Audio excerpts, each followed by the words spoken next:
this is an iHeart podcast. Guaranteed human.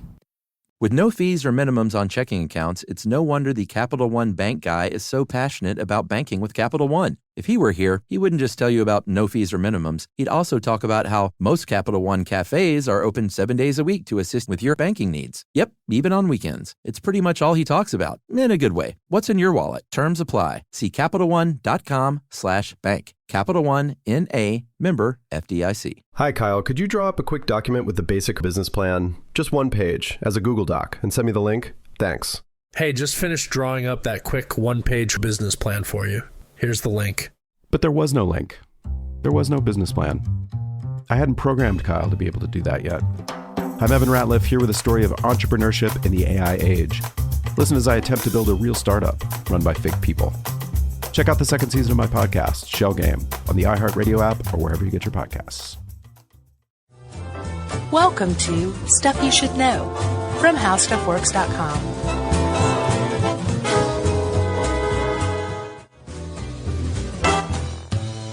Hey, and welcome to the podcast. I'm Josh Clark. There's Charles W. Chuck Bryant. And this is Stuff You Should Know, the podcast. And it's election day. We didn't mention that before. Oh, yeah. You know, it's election day. Not sure when this is going to come out. I can tell you exactly when it's going to come out. Oh, do we know about this one? Well, it'll come out either the 27th or the 29th. No. Of November? Yeah. Oh, great. What a great time to talk about peak oil. Yeah. The holiday season. Everybody's still digesting Thanksgiving dinner. Yeah. It's a little chilly out. It's what everyone's thinking about right now. Yeah, football and sports and stuff like that, and fall colors. Let's talk about oil. Instead, when will the world's oil production be outstripped by demand? That's right. Irrevocably. That's right. That's what peak oil is. That's what we're talking about. Before we get started, I need to just clear something up. Peak oil is a definite thing. So where's the controversy? When it's going to happen? When it's going to happen, and exactly what will happen after it happens. Okay, because reading this, I was a little confused. It seemed like some people were like denying that it was going to happen at all or something. Yeah, no. Like, we got to run out of oil at some point. So if you talk to any peak oil adherent, there's definitely some that are a little more the sky is falling than others. And I think they probably represent the minority, especially now. But if you went back to like 2007, 2008 when I wrote this, remember Matt Baker? Yes. Matt Baker, who used to work here, he was a developer. Yeah. He got me into this. Oh, really? And he would go to like meetings. Oh, yeah, Matt, sure. Yeah, he would go to like meetings and like about the future without oil and he was big time into it. And at that time, there were a lot of like very smart people talking very loudly. Yeah. Saying like, dudes, we may have already hit peak oil and we need to start doing something about it or else like we're in really big trouble. Right. Those voices have quieted down quite a bit due to some developments in the last couple of years. This is almost kind of like a throwback. This episode crude going down in prices? Does that have something to do with it? There's a lot of stuff happening. Sure. But for the most part, there is agreement that we will one day hit peak oil. And the definition of peak oil is not when we run out of oil, right? But when our oil production, right, like removing it from the ground, it can no longer keep up with demand. Yeah. The whole reason that this will probably happen is because oil is a very finite resource, right? Yes, and we are not treating it as such. No. So those two things combined mean that we're going to run out at some point. But even if we did treat it, like even if we did conserve our oil it's preciously, still finite. But we didn't bring any other type of energy into it. Yeah. It's a finite resource. Like it takes 10 million years for these fossil fuels at least to be produced, to turn into crude oil. The reason we have so much of it is because there was a massive die-out of large dinosaurs. Now, see, I read that the dinosaurs had very little to do with it, and that it was like other living creatures. Well, you tell me who said that. I don't know. I'd have to go look it up. Some guy a lot smarter than me. Okay. So, but regardless. The dinosaurs may or may not have had something to do with it, but things that lived at least 10 million years ago, and whose corpses were subject to these specific geological processes to form oil, And there's only a very limited amount of it. It is the definition of a non-renewable resource. Yeah, petroleum. We're going to run out of it eventually. Yep. But like you were asking, like when that happens and what happens when we reach that point, that's what the debate over peak oil is. Because some people think we may never hit peak oil. Right. We may come up with great alternative energy. Fill in the gaps, as it were. Right. And like maybe we'll just leave oil behind. Yeah. We'll never go back and like use up the whole world supply because something else will come along, or we'll master wind technology and we'll be fine. But for the most part, people agree that we will hit this point of peak oil, which again isn't running out of oil. It's where production plateaus and starts to decline while demand keeps increasing. Yes, I think You have a big problem there. if people don't get that by now, Well, no, if you After if the you- third time. if you talk to, I can tell you that people who are peak oil adherents, Yeah. are very, very satisfied with us right now because we pointed that out 3 times. Because it's a big, big misconception. wait, is that him now? He's coming in here to give us a pat on the back. Right? Yeah. I guess, who could that be? King Hubbard? He's dead probably, huh? I believe so. All right, let's get into I mean, this. he was working in the 50s. So I guess we laid out what we're talking about, Yeah. right? But it is all based on M. King Hubbard's Hubbard curve. That's right. Do we need to talk about the BP report, or is that old news? Well, they do that every year. Oh, okay. So what does the recent one say? Do you know? Well, this is one of the recent developments. So this BP statistical review of world energy, BP compiles all of this energy information every year, and it's a huge, awesome PDF of like energy information. Right. And in 2008, they published that we have 1,238 billion barrels of oil improved reserves. That's 1.2 trillion barrels of oil improved reserves. Now, approved reserve doesn't mean that like you already have it in a barrel. It means that some seismologist has done a geological survey of an area and said, yeah, there's oil there, and it has a 90% chance of being easily extractable. Okay. And you probably have this many barrels in this reserve. That's a proven reserve. Right. There's also probably stuff that we haven't found out there yet. Oh, sure. That adds to the whole oil base. But BP said in 2008 that we have 1.2 trillion barrels of oil. In 2012, they said that we have 1.6 trillion. So we added 400 billion barrels of oil in 4 years. Right. That was a huge thing that quieted everybody down. Okay. Well, that's good. Yeah.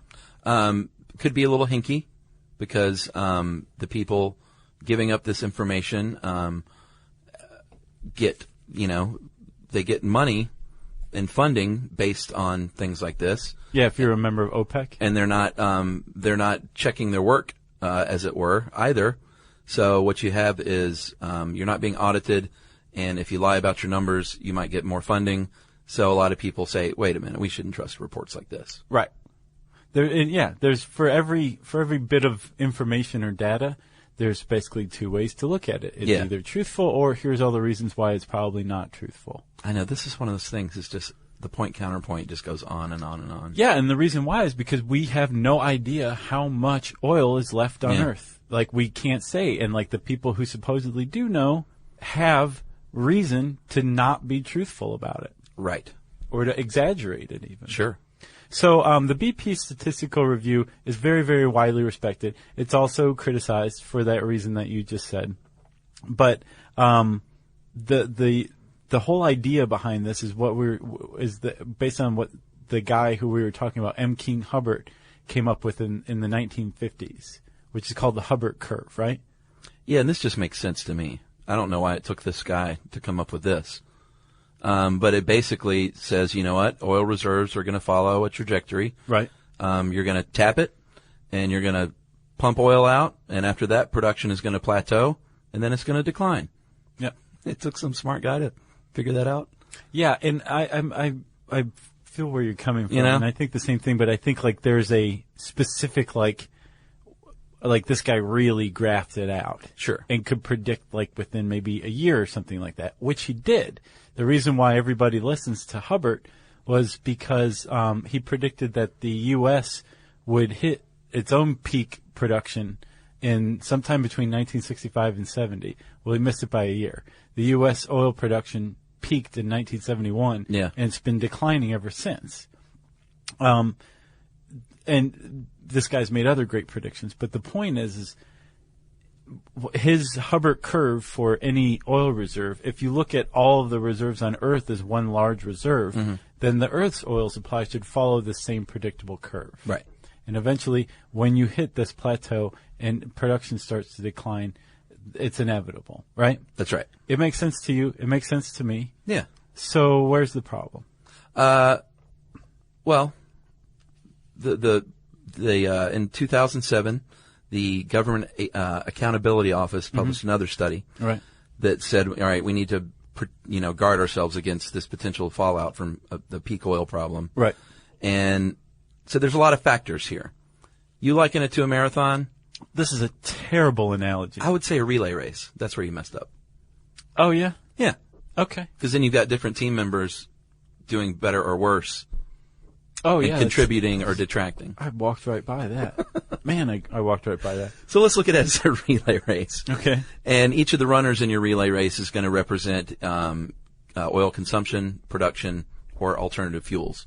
So as alternative fuels get more advanced, then you're going to be using less oil, so that's great. Right. As consumption, I guess, we're trying to make moves to just consume less. Right, or conserve. Yeah, and conserving via, I know Obama's put in place a lot of stringent rules for car manufacturers these days. The CAFE standards. Yeah, so in August, he signed in something in the law that doubles the CAFE standards to 54.5 miles per gallon by 2025. That's awesome. Yeah, and So that will that's have a huge impact on oil consumption. So if you're in your little relay race still, that means oil is stabilized a little more because you're just not using. You're decreasing supply, which is taxing demand, or you're decreasing demand, which is taxing supply less. Yes. But then other bad things can happen. One of the little relay racers might get hung up by the fact that China and India are growing in many ways and need some of that oil. Yep. And so all of a sudden you're going to be using more oil. And it's just a sort of a give and take, a little seesaw effect until, I guess, what do you get, a plateau? Or that's just changes the formula? I think part of the analogy that I got wrong, too, was like I was making all these racers like racing toward the peak oil line, Yeah. the finish line. Humanity's like on its way toward that. But how fast we get there, it depends on these things. Okay, sure. So it's almost like they're marbles or jacks or stuff for us to trip. They're banana peels. These are different kinds of banana peels. Okay. Some are more slippery than others. Very good then. One thing is for sure is that here in the United States, we use a lot of oil for transportation. That's the primary use. What's the percentage now? 70% of all oil 70 goes to transportation. In the U.S.? Yeah. Or is that worldwide? In the U.S., sorry. And as of now, we are getting, the good news is we're at a 20-year low for foreign oil imports. We're at 42%. Right. That's a very glib percentage. Like when it gets to energy, you really have to pay attention to how a statistic is worded. Because there's a lot of different factors involved. There's a lot of different ways of looking at it. And that's a really good example of it. 70% of all of our petroleum goes to transportation. That's a mind-boggling figure. But what we're really talking about is not oil consumption or energy consumption. We're talking about where that oil goes to. And actually, our consumption of oil in the U.S. has declined in the last few years. So while we're still using 70% of all that oil for transportation, we're actually using less oil overall. Well, what about the imports, though? Was that what you were talking about? Well, the imports have actually declined as well. No, that's what I just said, but you said that's the stat that you have to be really wary of. Well, you have to be wary of all energy stats. But no, like there are some that are just kind of broad and above boards, and one of them is how much we're using, how much we're importing. Right. And we're importing more, but we're using less. So we're importing something like 60% of all the petroleum we used. In 2011, we imported. Oh, really? Yeah. Which is more than the 58% in 2007. So it took a sharp decrease then because we're at 42% now as of August of 2012. No way. Yeah, it's a 20-year low for foreign oil imports. Okay, all right. So currently we're using, as far as this in 2011, we used an average of 18,835,000 barrels per day, which is a very British way of saying 18.835 million barrels a day. Yes. A day. It's a lot. Yeah. A lot of petrol, which is also very British. Right. But we were importing less, and that's actually less than we were using before. And you say there's a sharp decline down to what? We're at a 20-year low, supposedly, of foreign imports. Of imports, not necessarily consumption. Imports. Okay, and why? Well, a lot of reasons. I know that they found a lot more oil in America recently. Yeah. Apparently Texas and I think one of the Dakotas. And from what I understand, also natural gas is stepping up in providing a lot more energy than it was before. Good for you, natural gas. Yeah, aside from the whole fracking problem. Frack that. Hi, Kyle. Could you draw up a quick document with the basic business plan, just one page, as a Google Doc, and send me the link? Thanks. Hey, just finished drawing up that quick one-page business plan for you. Here's the link. But there was no link. There was no business plan. It's not his fault.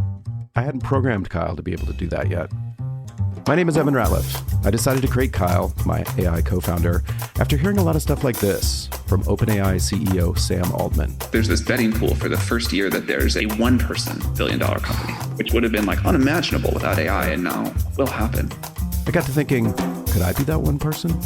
I'd made AI agents before for my award-winning podcast, Shell Game. This season on Shell Game, I'm trying to build a real company with a real product run by fake people. Oh, hey, Evan. Good to have you join us. I found some really interesting data on adoption rates for AI agents in small to medium businesses. Listen to Shell Game on the iHeartRadio app or wherever you get your podcasts. The moments that shape us often begin with a simple question. What do I want my life to look like now? I'm Dr. Joy Harden Bradford, and on Therapy for Black Girls, we create space for honest conversations about identity, relationships, mental health, and the choices that help us grow. As cybersecurity expert Camille Stewart-Gloucester reminds us, we are in a divisive time where our comments are weaponized against us. And so what we find is a lot of Black women are standing up and speaking out because they feel the brunt of the pain. Each week, we explore the tools and insights that help you move with purpose, whether you're navigating something new or returning to yourself. If you're ready for thoughtful guidance and grounded support, this is the place for you. Listen to Therapy for Black Girls on the iHeartRadio app, Apple Podcasts, or wherever you get your podcasts. So, Chuck, where are we at? All right, I think we're at the problems, the other side of the coin. 2006, the Cambridge Energy Research Associates said, you know what? We've got lots of oil. Don't you worry about it. We've actually got 3.74 trillion barrels, 3 times as many as you guys said. As the peak oil proponents. Peak oil proponent, yeah, that's you guys. Yeah. And don't you worry about it. It's going to be an undulating plateau. It's not going to be this drop off. And we got oil for decades and decades that we can fill in the gaps as things come along with other forms of energy. And the sky is not falling. Just shut up and watch Dancing with the Stars. Right, and if you read that BP report, it says that we have enough proven reserves to last us uninterrupted for 54.5 years, 54.2 years. Yeah. Which is a very long time. That's a lot of oil. Peak oil people say, that's great, man. That's awesome. But we can't just sit back and say, well, we're just going to keep going like this for 54 years because we will shoot ourselves in the foot. The whole point of believing in peak oil is saying that we have to take steps now. Yeah. To make sure that when we hit that 54.2 year, we're fine. We're totally covered. But as you say, there are plenty of people out there like the CERA or CERA that says, you guys are crazy, just settle down. Yeah, and the reason they say things like this is because there's a lot of oil out there that we haven't even touched. In the Arctic, for example, maybe 118 billion barrels of oil. And we know it's out there. This is not a theory. No, they discovered it in the 50s. Yeah, we know it's out there. It's just really expensive to go get because it's in the Arctic. Yeah, it costs a lot of lobbying money to get into the Arctic to drill. Under the ocean, lots of oil down there. It's just very deep. We're just waiting, and we got this oil shell all over Canada. Canada is basically like one big oil shell. And the western U.S. too. Yeah. So don't worry, people. We've got all these super fields that we haven't even discovered yet. There's tons of oil. Don't worry about it. So, Chuck, the reason why we have all this oil, but it's just sitting there, is mainly because it's expensive to get it under these conditions. Yeah. We still have plenty of oil that's easily gotten, right? And usually the way we get oil is in a 3-stage process. Yeah. And most companies are only up to stage 2. Yeah, so it's really a 2-stage process. Does anyone even go to the 3rd stage? Not yet. Except That's besides more like Boston? in the future. Sorry. That's like that when oil prices rise so high that 90% of your paycheck goes to buy gas. That's when they can afford. Yeah. Because when you're paying $20 a gallon for gas, then they can afford to go down to the Arctic. Exactly. There's an economic incentive. So normally when you get oil, stage 1 is where you like tap the reservoir and oil pretty much just bubbles up out of the ground. You get about 10% of that reservoir from that first stage. Second one, you have to exert a little bit of effort. You pump some CO2 or some water into there, and you recharge it, and it starts to come up. You get anywhere from like another 20 to 40%. Yeah, and I think a lot of if you watch like There Will Be Blood, yeah, I think those early oil guys, those were the dudes. I mean, they're the dudes that are now, the 1%. Like, I don't even think they were probably going secondary. They were just going around from oil, tapping that top 10%. Yeah. Cheaply and just moving on. Right. But now they move on after the 2nd stage. Yes. After the 2nd stage, after you've taken anywhere from, 30 to 50%. Yeah. Which means there's 50 to 70% of that reservoir still left. You cap it and say, well, let's mark this spot and move on. Yeah. Pee on it. Right. Put your little flag down. Well, no. You want to use like some sort of phosphorescent or fluorescent like crayon to mark it, and you can come back with a black light and be like, oh, here it is. X marks the spot. So they cap it again because of expense, because to go down and get that final 50% is just too expensive right now. Same with extracting oil from oil shale or tar sands or getting into the Arctic or into the deep ocean. There's just not an economic incentive. But if you are a critic of peak oil, you're going to say, we'll get to that when, like, we have all that extra stuff out there. Like, right. Calm down. Yeah. Right? It is kind of good to know in a way. It's not, I mean, I guess it's probably good that it's expensive because it would be very human-like to just suck those things as dry as a bone and then move on. And there, my friend, you just tapped into the central theme of peak oil. I did? It is very human-like to just keep plodding along and suck something down to the bone and not look beyond that day when the bone is dry. Yeah. Yeah, you're right. It's sad. I've always wondered, too, if the Earth needed oil. And I've looked it up on the Internet, and I can't find anything. Remember? Yeah. We talked about this before. I don't remember in what, but that was, And I researched again a little bit last night. I was like, and I can't find any intelligent person on the Internet that it's not just some message board saying, oil is the blood of the Earth and the planet, and if we suck it dry, like, why do you think we have earthquakes? Yeah. So, but I don't know. There's oil in Earth. It could serve a function, right? I would imagine. Maybe. I would think so. Tectonically speaking? I tend to think of things as a whole. Yeah. Like that, like the Earth has. Maybe. There's reasons for everything like that. Or even if there isn't a reason, it's been around so long that something's become dependent on it, so it's important to something else other than our cars. Right, and it is a lubricator, and it is found within hard rock. I don't know.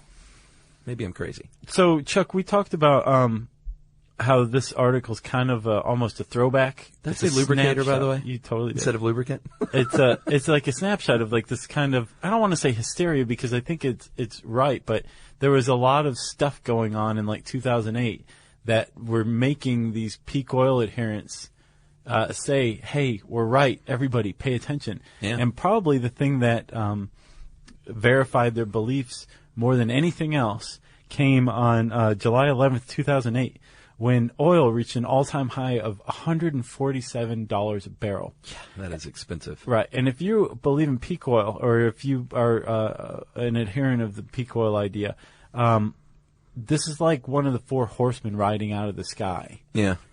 But the thing was, they ended up being, they were duped like everybody else by the speculators who had driven up prices. But they were saying, no, this is a problem. This is part of what they call peak light. Right. Which they think we've hit. Peak light is basically where production starts to plateau, and we don't realize that it's going to eventually decline, but we're in the plateau. Right. And there'll be like little highs and lows, and all of those are going to, each one reflects this smaller scale, longer time frame version of the actual peak of oil. But it's kind of, it's like the smaller version of it once we hit the peak. And they think that's where we are now. Yeah. And if you ask me, that peak sounds an awful lot like what Sierra was saying, the undulating plateau. Yeah. And peak light sound like they're virtually the same. Maybe so. Yeah, but they disagree on when we hit that. Well, oil per barrel is lower now, thankfully. That's one big thing. It's at, as far as this month goes, $86.37 per barrel. We've added, since 2008, we've added almost 500 billion barrels of oil improved reserves. Right. It's a big one. So we're moving in the right direction in some ways. Yeah. Correct? Alternative fuels? Alternative fuels are making up a lot bigger chunk. They make up, for the first time, and here's a good example of another statistic you have to pay attention to. Alternative fuels, or renewables and nuke and hydro, for the first time ever in world energy consumption, make up more of the energy being used than any single fossil fuel. For the first time ever, in 2011, this happened. That's great. Covering growth and consumption. Right. So there's a very big key factor. That means that everything past the year before, that's the growth in consumption, right? Yeah.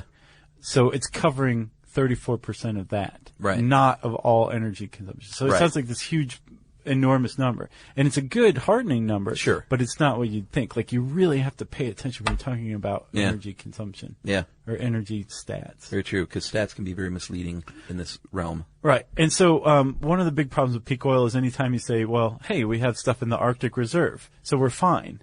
There's a lot of other problems that come up in conjunction with it. Oil is it's very dirty, literally and metaphorically. That's right. You could destroy an ecosystem very easily. Very easily. In the Arctic. Very precious, balanced ecosystem. Okay, so let's just sink all of our money into alternative energy.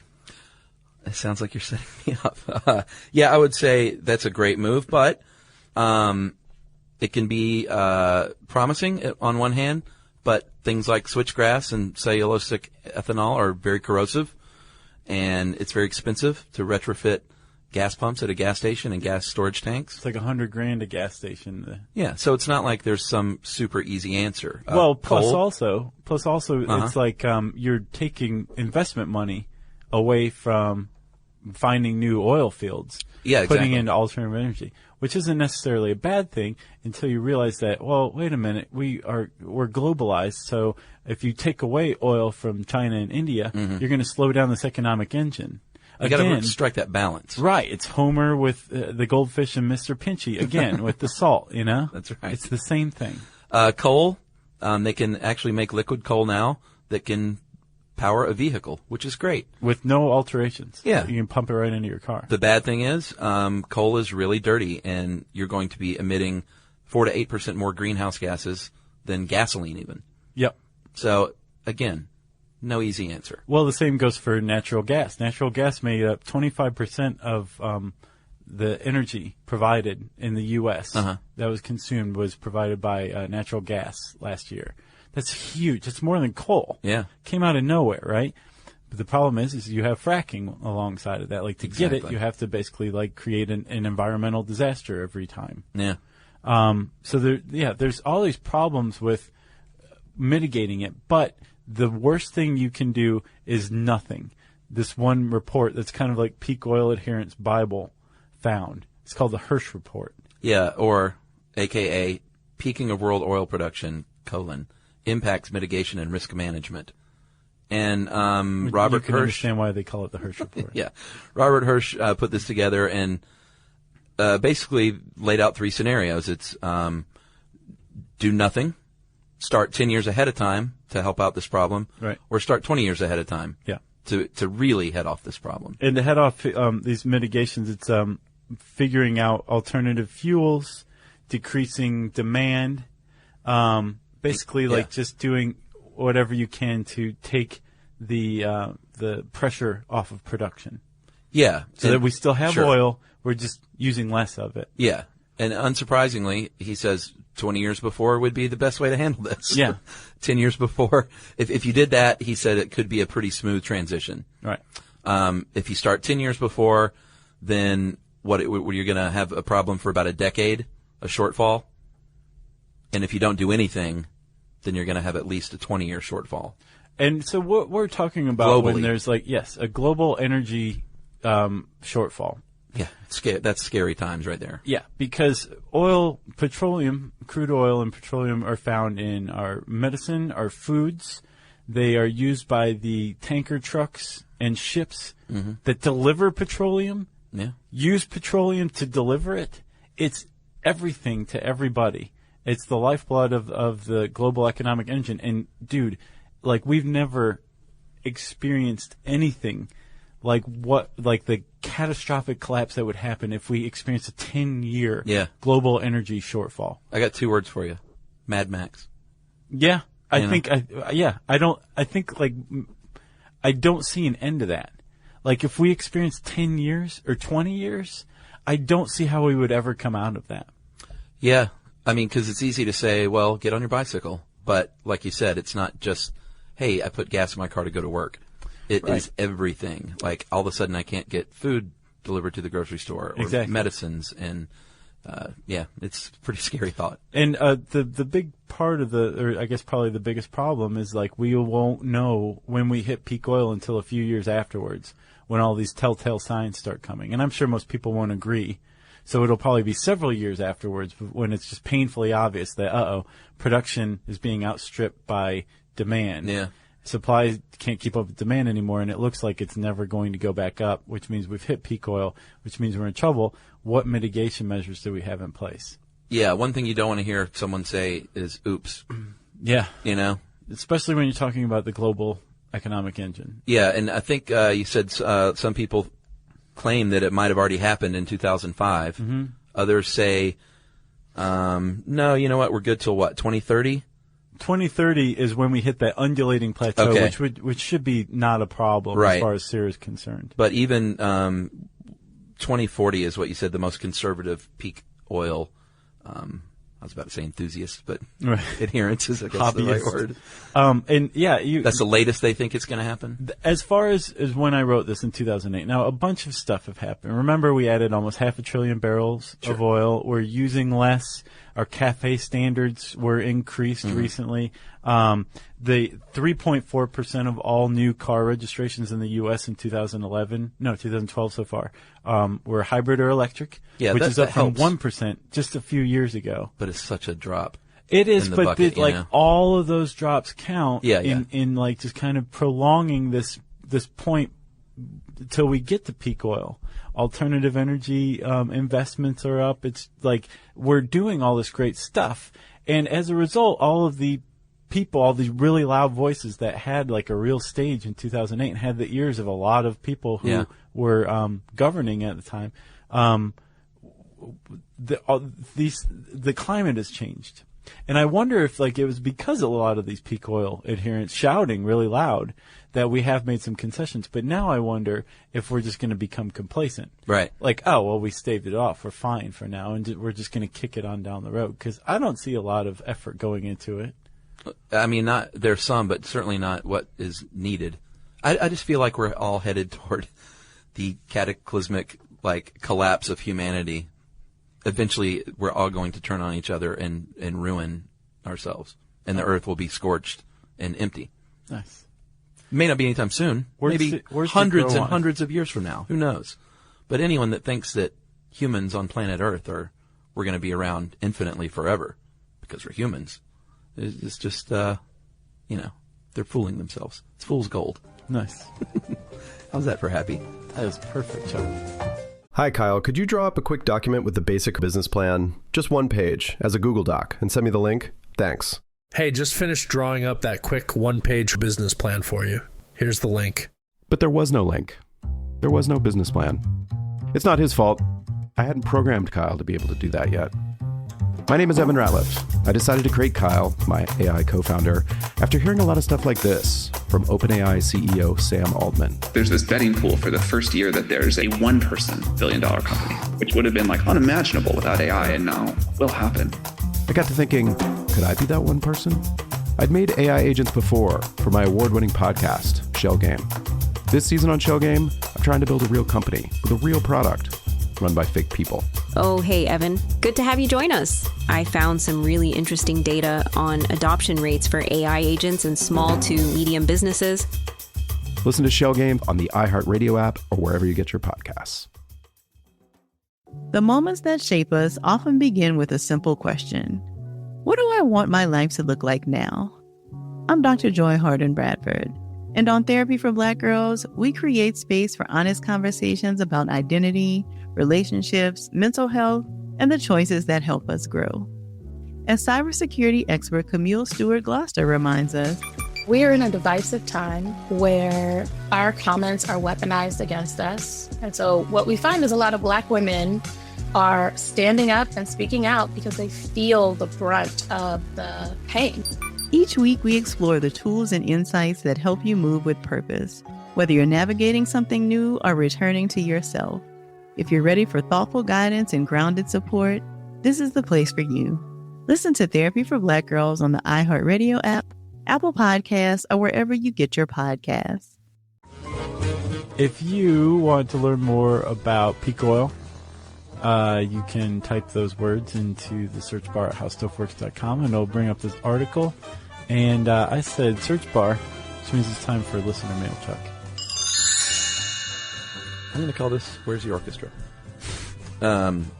This is from Eric Steffens, and he is a double bass player, principal double bass player in an orchestra near Cologne, Germany. Oh, okay. And he listened to the Ben Sollee show about music and emotion, which we got great feedback on. And he says, many thanks to Ben, who played another fantastic and inspiring performance. He has a beautiful, open way of discussing music. Couldn't agree more. Many thanks to him for mentioning the importance of classical music. It's an art form that unfortunately too few people are exposed to now, having a lot to do with its financial and logistical complexities, but nonetheless one of the most powerful and underrated forms of music today. And it has contributed so much to how we in the Western world hear and perceive music today. I would really love it if you guys could get out and hear another performance sometime. Even more so if you encourage SYSK listeners to get out and experience and support their local orchestras. It is a difficult time for orchestras right now, and as Ben mentioned, many are being forced to downsize or fold altogether. This is one of the reasons why I've ended up in Germany, which still heavily supports many orchestras with state financing and media. The appreciation is very deeply rooted in the culture out here, and while it's a slightly different situation in the States, I want to remind people that classical music is not exclusive unless you make it so. And I would go on to even point out that he means orchestral music. Mm-hmm. Because classical is a period of time. Oh, yeah. You know? Way to correct him. He probably doesn't appreciate that. It is not exclusive unless you make it so you don't need to have a tuxedo or a deep musical education to appreciate the extreme beauty and the importance of it. Couldn't agree more. Please give it a chance, help keep it alive, and that is very good advice. Support your local orchestra. I guarantee you, whatever town you live in, unless you're in some really backward Kansas field town, you probably got an orchestra. Even if it's a smallish town, you might have an orchestra. Yeah. If you're in a big city, you definitely have an orchestra. Yes. Go out and see it. It's usually pretty cheap. It's not like paying for, $60 to go see Jack White make noise. Jeez. I like Jack White, actually. Oh, okay. But he's charging too much. $60 a head? Yeah, when he played, he got that Rockin' Tours band together. Yeah. Tickets were like $60 or $75. That's a lot. For one album of material. A lot. Anyway. Thank you for all the years of explaining the world through fantastic podcasts. I hope for many years to come to hear these. When I drink my delicious Kolsch beer tonight, I'll prost you guys. Nice. And he says, Schöne Grüße aus Cologne, Eric Steffens. Thanks a lot, Steffens. Appreciate that. Go out and see an orchestra. I'm in favor of encouraging our listeners to go out and see an orchestra. Yeah, Should here we in Atlanta, have we got a good one. a specific day where all Stuff You Should Know listeners go out to the orchestra? Well, I don't think you can count on all orchestras playing on that day in every town on the earth. Well, let's find out about it. Let's find out. All right, let's see if we can get that together. No, I don't think we can make that happen. But maybe there's a day when orchestras typically play. Sure. Like traditionally speaking. Or how about like this winter season, make a commitment to go out because you're going to be darn sure that there'll be an orchestra playing some sort of Christmas classical concertos. Oh, good. You know? Okay. All right, that's it. You have to go out and see an orchestra this winter. Yeah, but don't go see the Nutcracker. Nutcracker's not bad, depending on where you see it. I like it. It's a little dull. Really? You think so? Oh, for me, sure. There's like giant soldiers and there's a rat that hits people with this. There's a lot of stuff going on. Well, what do you like to go see? You see Christmas Carol? No, I mean, I don't do any of that stuff. I go see Jack White and complain. I got you. Let's see. If you have a favorite band you like to see that you think Chuck and I should see, or a performance of some sort, whether it's the Nutcracker or Jack White or whatever. Well, we've already covered those two, so you should probably leave them alone. We want to hear from you. You can tweet your suggestions to us at SYSK Podcast. You can join us on Facebook.com/StuffYouShouldKnow. And you can send us a general email to StuffPodcast@Discovery.com. For more on this and thousands of other topics, visit HowStuffWorks.com.